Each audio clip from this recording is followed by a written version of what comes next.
Hello everyone, welcome back to MLS Moves. Please make sure you like this video down below and subscribe to the channel if you are new. Don't forget, when we hit 5,000 subscribers, we're not going to only be giving away one jersey, we're going to be giving away 2 jerseys.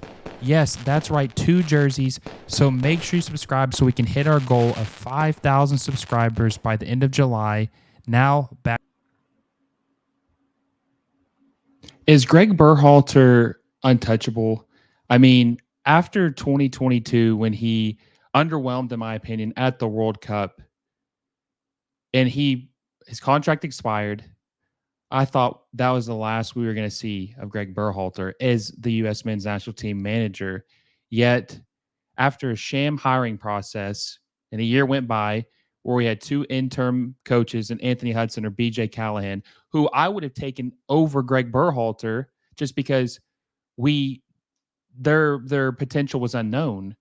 And they actually had some pretty good stints when they took over, but we know we're getting a Gregg Berhalter, and he's a loser.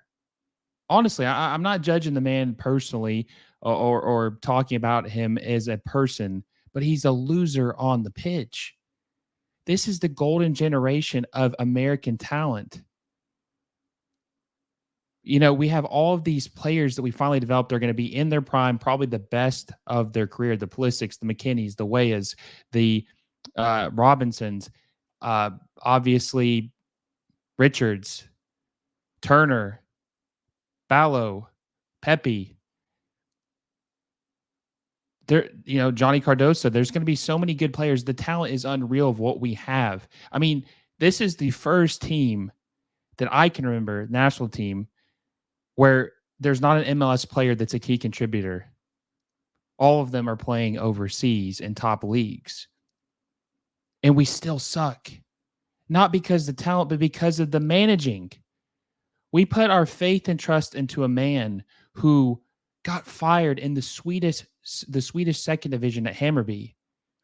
We put our trust in a guy who had mediocre results with the Columbus Crew, could never win a MLS Cup. He was made it to one MLS Cup, but never won it. He had a 38% winning percentage in MLS and from 2013 to 2018, when the league was even worse than it is now. There was less teams, and he still couldn't win.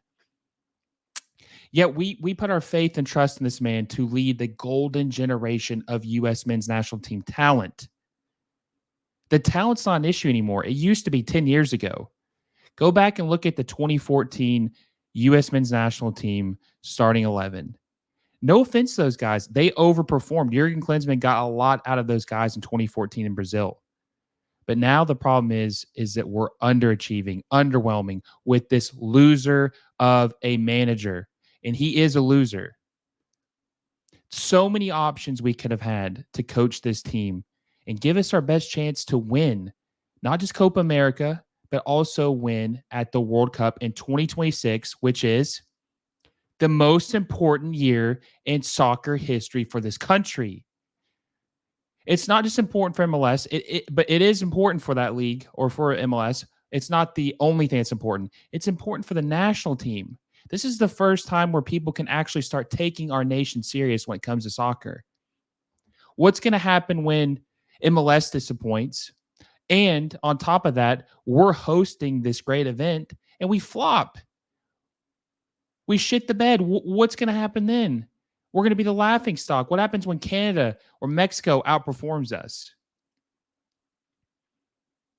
Canada was neck and neck with us. John Herdman had them playing very well because of the coaching. It's not because Canada has more talent than us. It's because the coaching. There are so many coaches we could have hired. We could have hired Wilfred Nancy. We could have made a run for Jose Mourinho. We could have hired Joachim Low. Guy that's won a World Cup, would have came here, spoke English, checks all the boxes. And we settled for a loser who's a mediocre coach in MLS when it wasn't even a top 10 league, when it wasn't even a top 15 league. We said, let's hire that guy.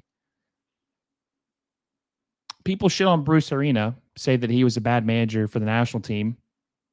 He's better than Gregg Berhalter. At least he's won in MLS. At least he's won with the national team. Jurgen Klinsen's better than Gregg Berhalter. Bob Bradley is probably better than Gregg Berhalter. And we decided to keep this guy into the most important cycle in U.S. soccer history. And they got absolutely smoked in a friendly or a warm-up game against Colombia, 5-1. Wasn't even close. And the talent disparity isn't what it was 6, 8, 10 years ago. Not even close. It's a lot. Our talent is way better than it was back then. Yet the coaching is worse. And you saw that today. Now, the question is, if Gregg Berhalter absolutely shits the bed in Copa America, let's say we don't even finish in the top 4, we don't make it to the semifinals, how does he keep his job? How does he keep his job if he doesn't even finish top 4 in Copa America? That's a bad sign for 2026 because unless you guys know about some prospects I don't know about, the team we're seeing right now is a team that's most likely, give or take a couple players, going to be the team we see in 2026. What's going to happen? If he flops and he flails out that early, Copa America, you have got to fire this guy immediately. We have got to do what we got to do to get this guy fired. I care about this country. I care about this national team, and I want them to succeed to their fullest potential. Gregg Berhalter is the opposite of reaching your potential. He is the regression leader. He has no aura at all. He needs to go. He needs to go. And I think most fans have given him a chance. I never really gave him a chance because I've always thought he was, underwhelming and a loser. And you can look at my tweets to back that up. But I think a lot of fans gave him a chance, and he's proven after 2022 that it's time to give someone else a chance. We need to put pressure on these people to make the change so that we have the best chance in 2026. Do you honestly think after some of the performances he's had that any other serious nation wouldn't have canned his ass by now? In all honesty, do you think that any serious nation would not have fired him by now? I mean, I want to be a serious soccer nation. I want to be competing in the World Cup. I want to be competing and at least being competitive in Copa America, playing with some of the best nations in the world. I don't want to finish 4th place. I don't want to finish out of 4th place. I want to be competing. I want to see the U.S. play in Argentina, play in Brazil in the final, and then say, yeah, the USA is a serious soccer nation, not coached by some bozo who was underperforming in Major League Soccer. I don't know if we're actually going to fire him. I mean, we all thought there was a chance that we were going to get a new coach after 2022, and then they had the sham hiring process, and they ended up just rehiring the loser, Gregg Berhalter. So I've lost faith after that. I just don't see how even if they don't finish top 4, I still think Gregg Berhalter's going to coach in 2026, hell or high water, which is sad. Do you guys think that they're going to fire Gregg Berhalter if he doesn't finish top 4 in the Copa America?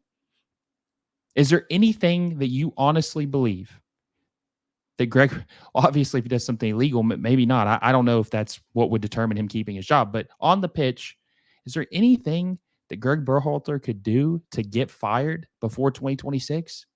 Do you honestly believe that?